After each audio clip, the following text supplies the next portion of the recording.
today you had already learnt up to exercise 10.3 and two theorem that is related with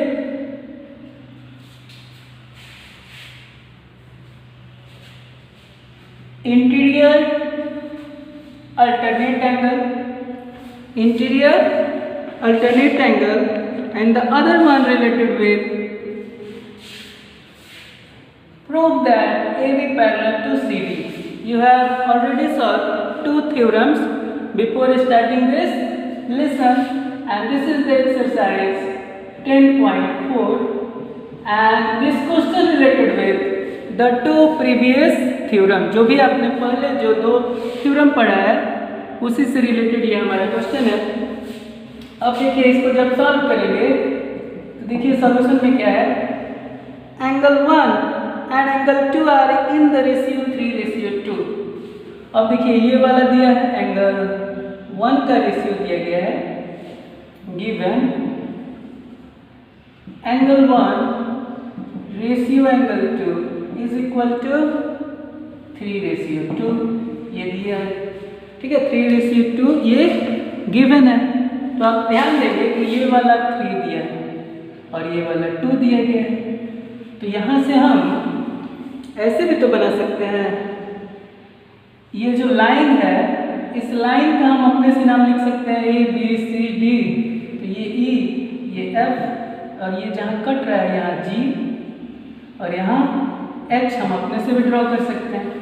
तो ये angle 1 और angle 2 ये दोनों को मिलाने से क्या बनेगा, देखिए लीनियर पेयर में ध्यान देंगे, ये हाफ और ये हाफ जब ये दोनों पूरा मिलेगा तो ये 180 हो जाएगा लीनियर पेयर। ऐसे A G E और E G B linear pair में। तो देखिए हम कर सकते हैं क्या, angle 1 plus angle 2 is equal to 180 degree. कैसे, तो बाय लीनियर पेयर से। तो ये एंगल 1 का वैल्यू है 3 मतलब 3x, 2 मतलब 2x इज इक्वल टू 180। अब यहाँ से सॉल्व करेंगे तो 5x इज इक्वल टू 180, 5 से काट देंगे यानी 36, ठीक है। 36 किस चीज़ का वैल्यू है, x का वैल्यू है, थोड़ा ऊपर लिखिए 36। तो ये हो गया 36 x का वैल्यू, यानी ये एंगल 1 कितना होगा 3, तो 36 3 108 डिग्री। देखिए ऐसे कि एंगल 1 बराबर 3 इंटू 36 हो गया 108 degree and angle B is equal to क्या हो जाएगा 2 इंटू 36 यानी 72 डिग्री। तो ये हमारा हो गया 72 डिग्री, ठीक है। यहाँ तक आप लोग समझे। अब यहाँ से तो हम प्रॉपर्टी लगा के भी सॉल्व कर देंगे। देखिए एंगल 2 जितना होगा उतना एंगल 4 होगा, angle 2 is equal to angle 4, vertically opposite, ये वर्टिकली अपोजिट एंगल्स इक्वल हो गया। तो ये हो गया 72, तो ये भी 72। अब जितना 108 है तो ये भी तो 108 होगा, angle 1 is equal to angle 3 हो जाएगा, तो ये भी आपका 108 डिग्री हो गया। सेम वर्टिकली अपोजिट से आपको सारा एंगल निकालना है, तो 1 निकल गया, 2 निकल गया, ठीक है। ये एंगल 2 था, ये एंगल 2 निकल गया, एंगल 3, एंगल 4। अब एंगल 5 निकलना है, तो एंगल 1 जितना होगा उतना एंगल 5 होगा। क्यों, कॉरेस्पॉन्डिंग एंगल से, कॉरेस्पॉन्डिंग एंगल्स। तो देखिए 1 क्या है 108, तो ये भी आपका 108 डिग्री हो जाएगा, लाइन के ऊपर बराबर लाइन के ऊपर। अब एंगल 2 जितना होगा उतना आपका एंगल 6 हो जाएगा, ये भी कैसे, लाइन के ऊपर तो लाइन के ऊपर 72 कैसे, तो वर्टिकल, कैसे, तो लाइन के ऊपर तो लाइन के ऊपर कॉरेस्पॉन्डिंग एंगल से। इसी तरीके से एंगल 4 बराबर एंगल 8 हो जाएगा, ऐसे एंगल 4 बराबर angle 8 and angle 3 is equal to angle 7। ये हमारा आंसर हो गया, ठीक है। आपको यहाँ क्या करना है, इन सभी का वैल्यू केवल भर देना है, वैल्यू क्या भरना है, वैल्यू।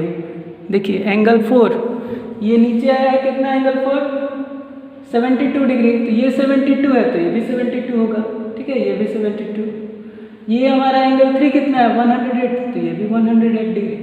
ये 72 है तो ये भी 72 होगा, वर्टिकली अपोजिट। ये 108 तो ये भी 108 होगा। तो ये हमारा सॉल्यूशन हो गया क्वेश्चन नंबर 1 का। इसी तरीके से आप क्वेश्चन नंबर 2 भी सॉल्व कर लेंगे। अब है question number 3। Now move on question number 3। Now welcome back again. This is the same exercise 10.4 and question number 3. In this question given AB parallel to CD and CD parallel to EF, ये आपके question में given है। तो ध्यान दीजिए क्या करेंगे हम, ये ए बी पैरेलल है सी डी के, तो ये ए बी यानी ए बी ए सी, चूंकि ए बी पैरेलल है सी डी के, इसलिए A B A C angle B A C is equal to क्या होगा ए सी डी होगा।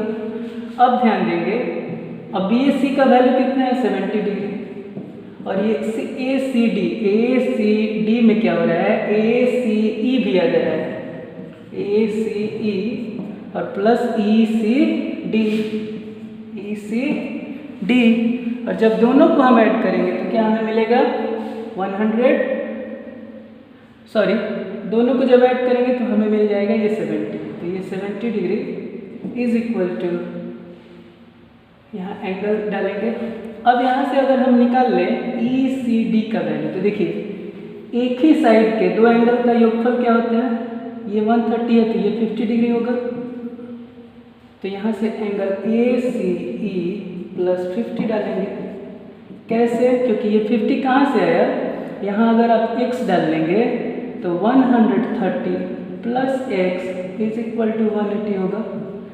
एक प्रॉपर्टी है कि अंदर के एक साइड के एक तरफ के दो एंगल का योगफल 180, तो x का के यहाँ से वैल्यू निकल गया 50, अब यहाँ यही 50 डाल दिया, तो ये 70 डिग्री माइनस 50 डिग्री यानी आ गया हमारा ए सी ई, यानी 20 डिग्री हमारा आंसर हो गया, ठीक है, एंगल ए सी ई का value.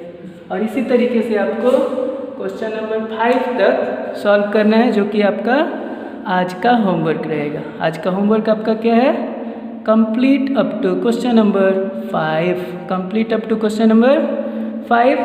So thank you very much, have a nice day.